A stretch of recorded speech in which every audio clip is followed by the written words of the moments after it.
in just a minute. So again, a lot to be said here. I won't say everything. First of all, what is the Feast of the Presentation during Jesus' time? What's going on? Why do they have to do this? Every firstborn male has to be consecrated in the temple. Okay, why? Okay, some of this we will cover in my series in the book of Exodus. In fact, the account where this all takes place is in Exodus. But before Exodus, before the time of Moses, the priest for the people of Israel in Genesis, the priest were the firstborn males. Okay, I kept that tradition. I'm a firstborn male. Okay, all right, but they were the firstborn males.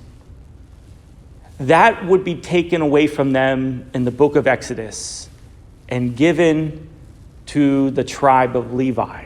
Okay, that's why I said in Exodus we will cover that. And so from that point, when the priesthood is taken away from the firstborn males, given to the tribe of Levi and all their descendants, the Feast of the Presentation was a way of the parents presenting this firstborn male in the temple to the priest as a way of thanking the priests for their priestly service. That should have been the case of the firstborn son. Does that make sense? Okay, they are presenting the firstborn male to the Levite priest as a way of thanking him for his service. Now, the reason why it's taken away, I'll leave that as a cliffhanger. You have to come to my Exodus series to find the answer to that question. All right, this is how I try to grow numbers here. All right, there's a reason for that. All right, and you might already know what the answer is, but I'll still leave you as a cliffhanger. So notice, though, as we were talking through Hebrews throughout the last 2 weeks in ordinary time here, Hebrews is what? Hebrews is all about what? Saying that Jesus Christ is what? The great high priest. Okay? He's not giving his priesthood over to Levi. I can guarantee you that. That's why Luke gives that little line, then when Mary and Joseph take Jesus to the temple, why are they doing it?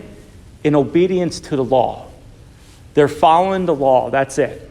Okay? So it's kind of ironic that the great high priest is being presented to the Levi priest as a way of thanking them for his service, but actually, in reality, it should be the Levi priesthood that's thanking Jesus for his priesthood. Okay? But Mary and Joseph do it in accordance to the law. Again, Jesus is taking up the whole nation of Israel.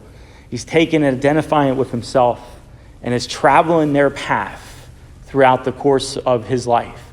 He's walking the path that Israel passed. And we already seen bits of it as Jesus goes down into Egypt in the same way that the Israelites were down in Egypt and then brought out of Egypt.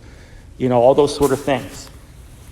So there's that aspect of it. Now, as they get in there, okay, what happens? They meet a man by the name of Simeon. Okay, and this is where I'll wrap things up here. Okay. Simeon and Anna are the prophets. We saw two other pairs. So in our baptism, we're baptized into what? The priest, prophet, and king. Priest, prophet, and king. We all share in that in Jesus Christ. Elsewhere in Luke, the king, who are the kingly people? It's Mary and Joseph. And who are the priestly people? It's Elizabeth and John the Baptist, or Elizabeth and Zachariah, that is. Okay. Notice when the story of the infancy of Jesus begins, it begins with the angel Gabriel coming to Zachariah with the message, the announcement of the birth of John the Baptist, but there was another message that was more important that Zachariah missed. The angel Gabriel first told him that the consolation of Israel has arrived and that you will have a child. And Zachariah forgets that whole message of the consolation of Israel, and he focuses in on the birth of John the Baptist, and he says, well, how can we have a child? We're advanced in years. That lack of faith, then what happens, he's muted throughout the rest of the pregnancy of John the Baptist and only gets his voice back when John the Baptist is born. So this is a little compare and contrast as we begin with Zechariah, who misses the angel Gabriel's message of consolation. Now we have Simeon, the prophet. And what's the first thing he says when he sees the child? Lord, now may your servant go in peace. Your word has been fulfilled. Simeon this whole time was awaiting the consolation of Israel. Remember, Israel's in desolation because for the last 500 years, the kingdom has been destroyed. Their temple has been destroyed and only just recently be built. They have lost their land. They're under the occupation of the Persians, the Greeks, and now in this case, the Romans. All these promises that God have made to them doesn't seem to have come to fruition. It seems like God has been let down and that their God that they worship is not that great of a God, it seems like. Until now. Now when Simeon sees the child, and this is important because in Hebrews we're talking about faith now, right?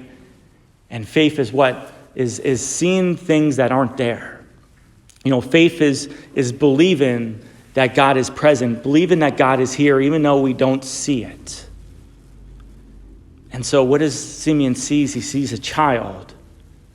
But in his faith, he sees the glory of God coming back upon the temple. So again, in Kings and in Ezekiel, the temple was covered by this mysterious cloud. It was the glory of God resting upon the temple. In the book of Ezekiel, when the people sin, that cloud leaves. But now Simeon sees that cloud coming back, but actually what he sees is a young infant, 40-day-old baby. But for him, the glory of God has come back upon the temple. And now he sees it. Zechariah didn't see it. He does. And what do you need to see things? You need light. And so that's why today we have the blessing of the candles. And in particular, these are the candles that we use for the sanctuary lamp. The lamp whose light is always lit. 364 days of a year. There's one day where it's not, Good Friday. But Thursday and Friday. But you know what I mean now. Lit all the time. The glory and presence of God is here. The light is here. And we see with our eyes of faith. Non-believers just see the hosts. They see the bread. But us, we have faith and we see something that is not necessarily present. In the same way that Simeon sees the glory of God, but he sees it in an infant child in the Eucharist. With the light of the sanctuary lamp, we see the glory and presence of God with us right here, right now. May God bless you.